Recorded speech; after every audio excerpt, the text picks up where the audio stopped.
No bullshitting the customer. The power is insane and you still have user interchangeable batteries inside. That's what I like.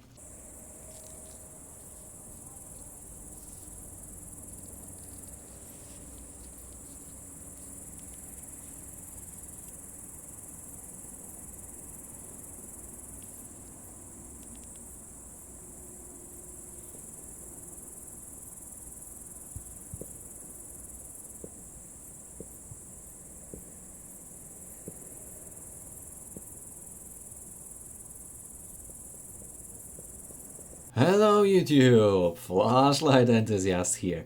Today the Manker MK38 satellite, which I bought from my own money to have the competition for the Acebeam X50 version 2.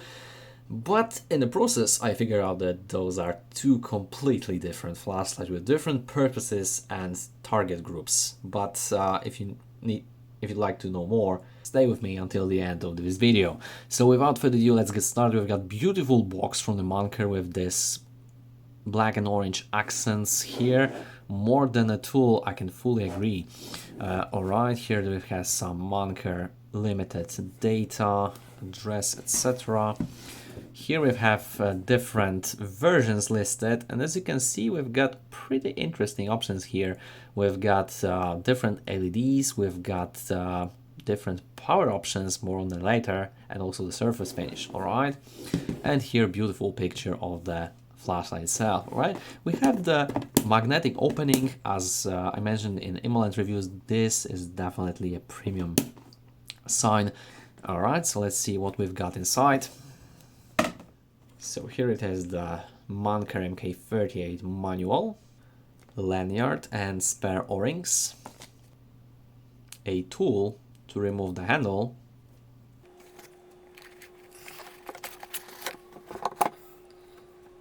last but not least, the flashlight itself.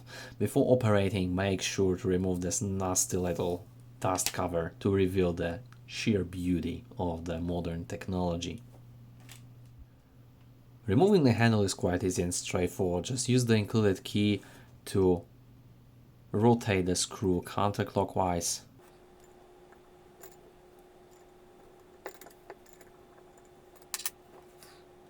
Be careful not to scratch the surface while doing this.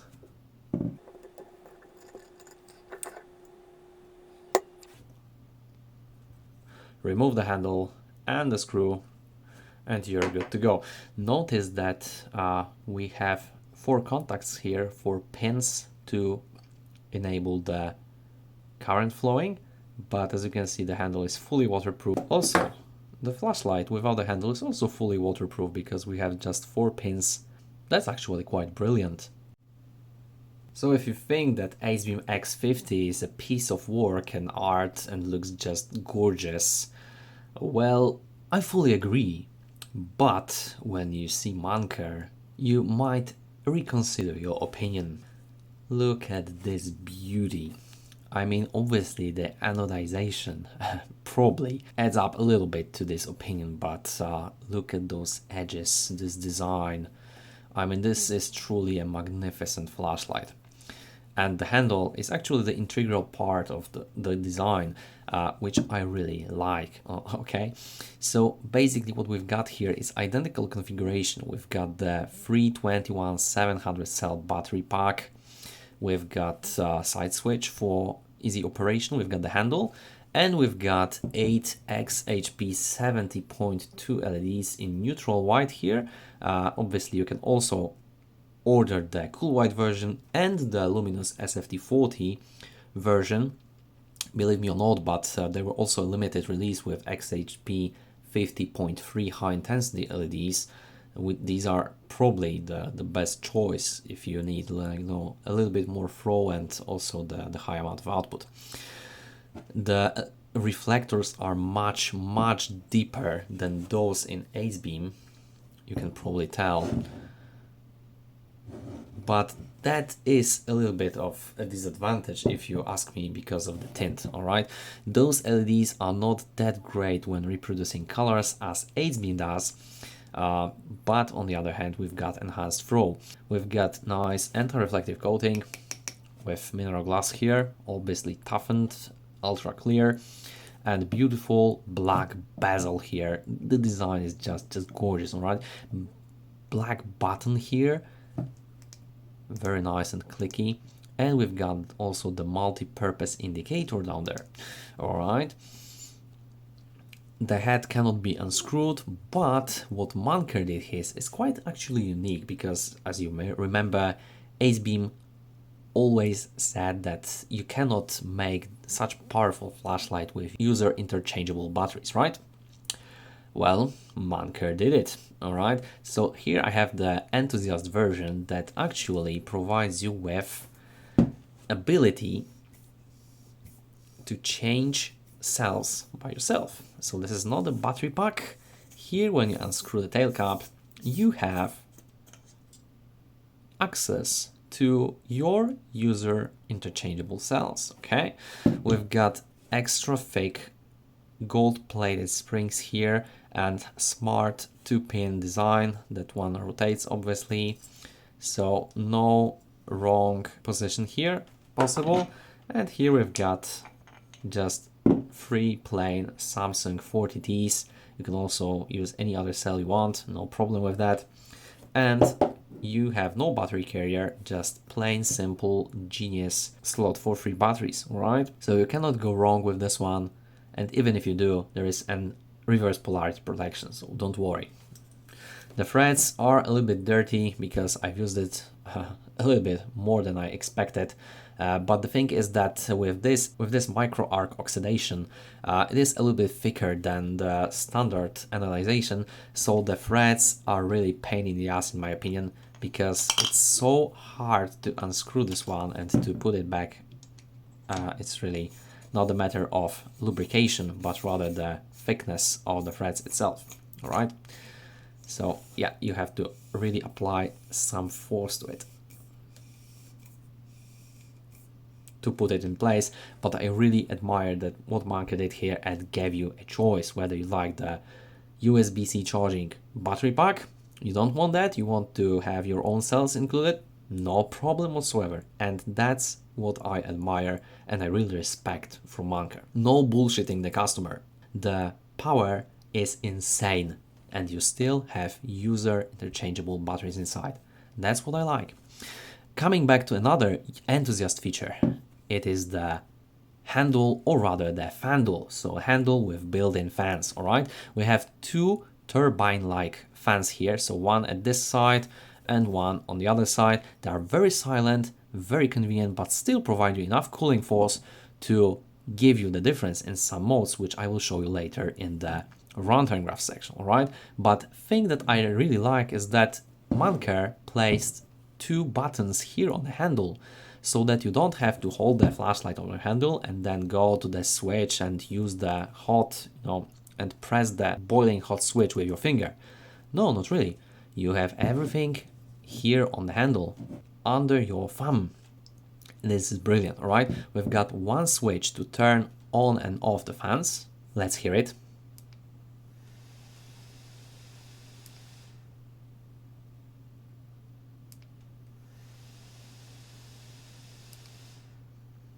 And these fans actually blow air just to those 2 grooves to provide the cooling force to the head itself, alright?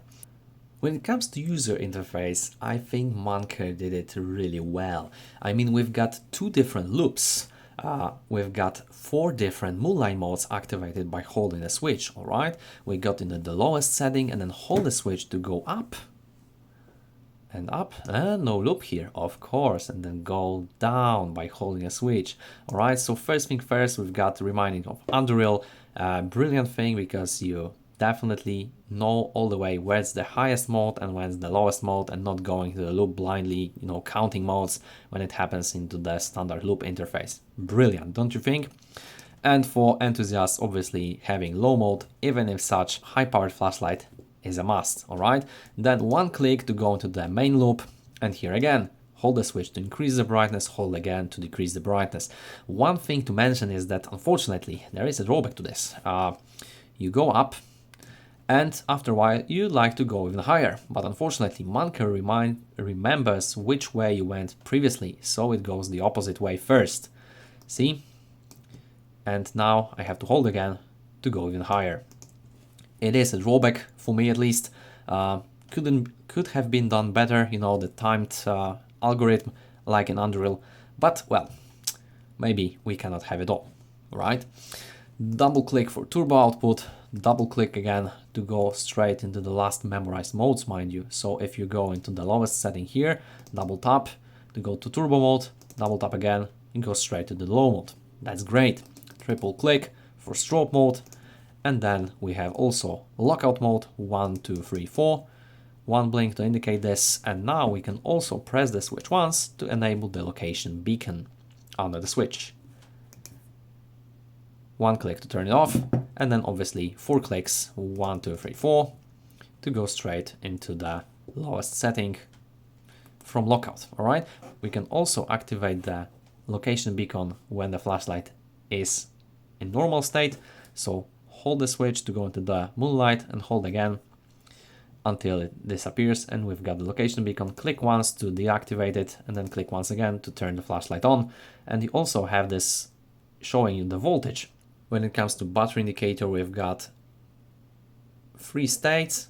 So we've got the blue one, the purple one, and the red one. And under 8.7 volts, the flashlight will turn off automatically. So you may ask, flashlight enthusiast, so why do you think this flashlight is completely different than Acebeam X50 version 2.0? They use exactly similar battery configuration, similar size, same emitters, and well, they're just identical. Well, let me clarify on that, all right?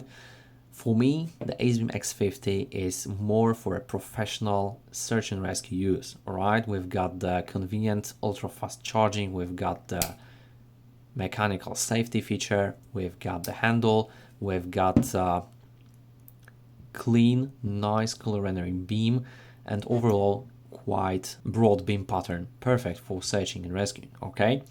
And that's how I view this flashlight, all right? But on the other hand, we've got Manker that has much more pleasant user interface. We have user interchangeable batteries option. We've got extremely convenient handle with fans. And last but not least, we've got much higher throw in these LEDs, but the tint is not that good as Acebeam's, all right?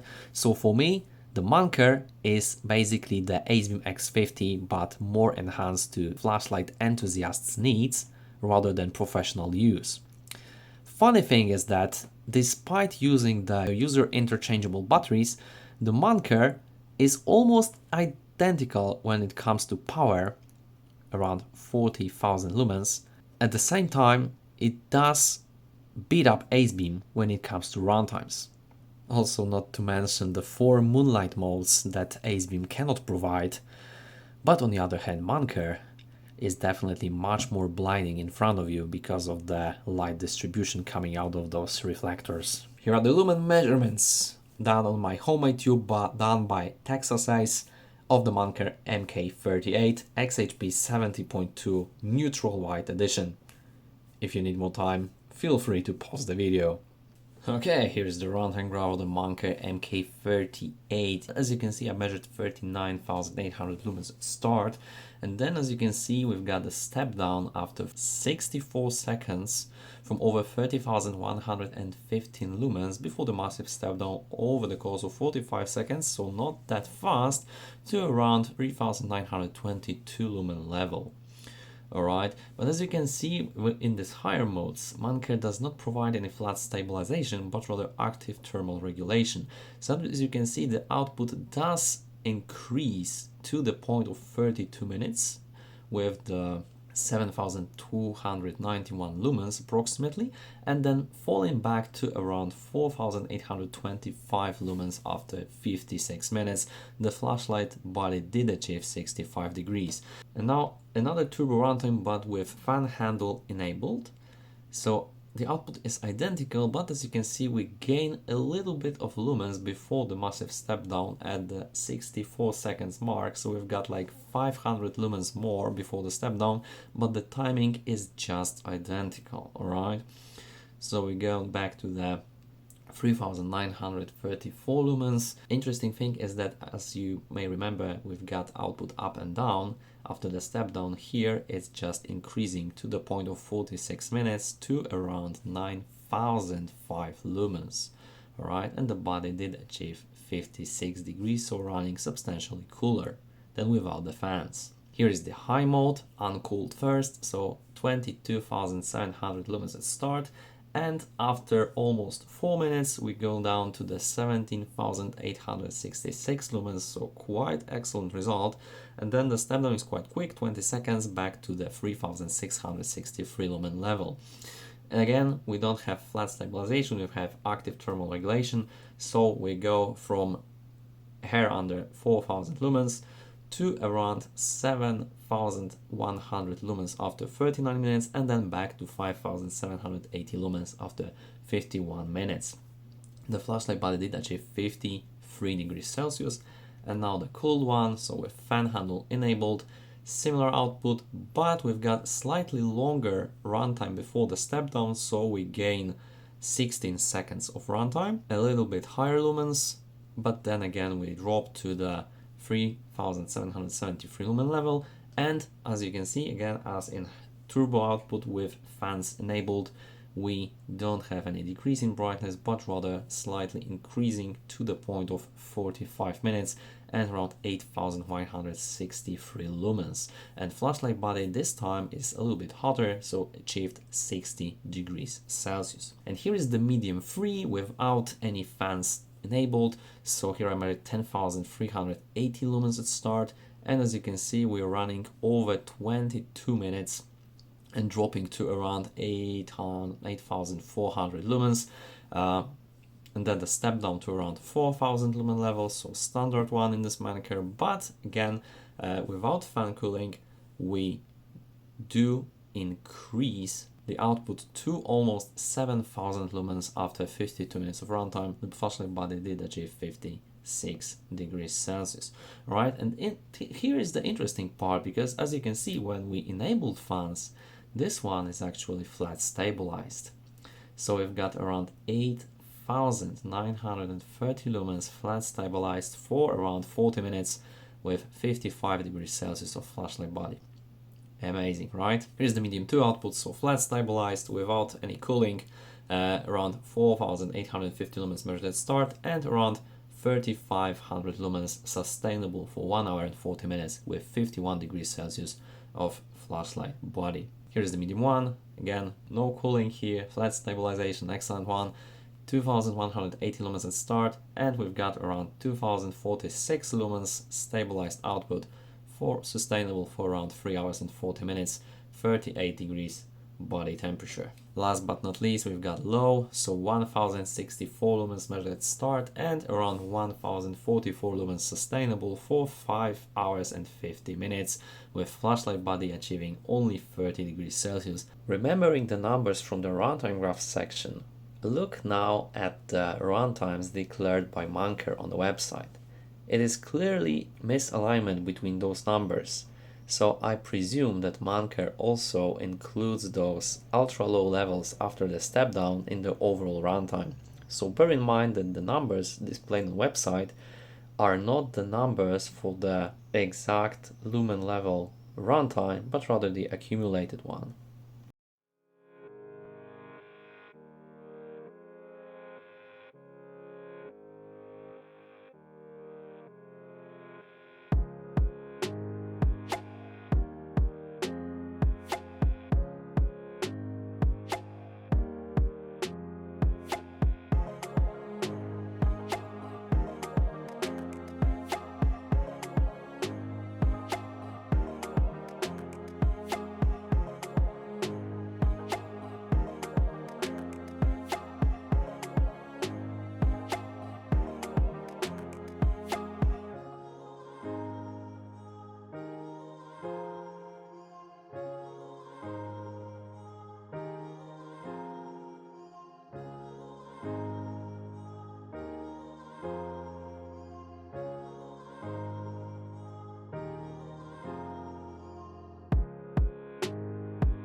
I think there are two groups of users when it comes to MK38. The one is that the haters that simply cannot stand that Manker could make such garbage.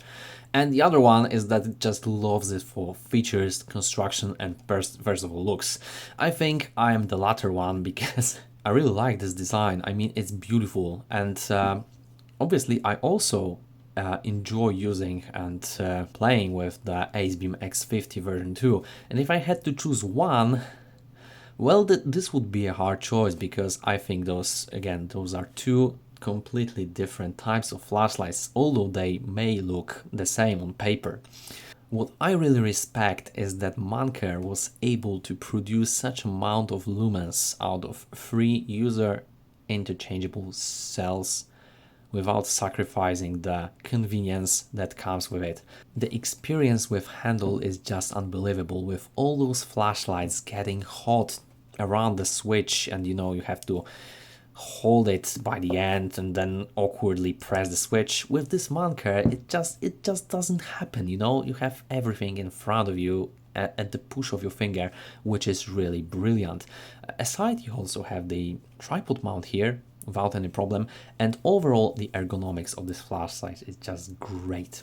All right, putting this all aside, the performance of this one is also at the Acebeam level, if not even better. So I think the Manker MK38 is definitely a well underestimated flashlight that I could highly recommend, guys, to you if you're looking for those features that are distinguished for this flashlight. So guys, if you have any questions concerning the Manker MK38, please leave them in the comment section down below. I will gladly answer to them all. And if you enjoyed the video, please hit the like button, hit the subscribe button to support the algorithm of this channel and to be notified about further releases I do on this channel. And I think there will be worth it. Alright guys, thank you so much for watching, and we'll see you in the next one.